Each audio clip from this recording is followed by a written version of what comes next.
Hey friends, if you encounter the error, unspecified error when copying a file or folder in Windows, then please watch this video. I will guide you through the procedure. So the first solution is to perform disk cleanup on your system, and it's not very difficult. Search for disk cleanup in the Windows search bar and open disk cleanup. Click on OK. Check all the boxes here and then click on OK. Now, why are we doing this?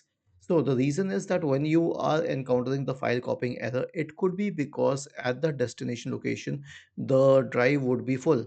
So disk cleanup can be very helpful. The next one is an SFC scan. Search for command prompt in the Windows search bar and click on run as administrator. Type the command sfc space forward slash scan now and hit enter to invoke the SFC scan.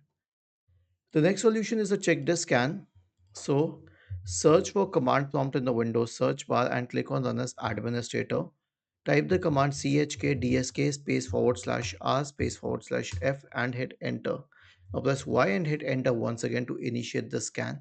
The scan will check for the bad sectors on your hard drive and replace them if possible. And the last solution is clean boot. Why? Because at times there are a lot of third party software products, especially file copying software products, which will slow down your system or which will prevent the file copying usual process. So to isolate this possibility, we will perform a clean boot on the system. Search for system configuration in the Windows search bar and open system configuration. Go to the services tab.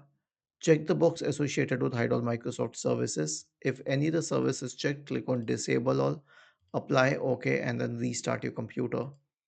Was this helpful? If yes, then please subscribe to the channel, and if not, then let us know in the comment section of the video on how we could help you further. Thank you for watching this video and have a nice day.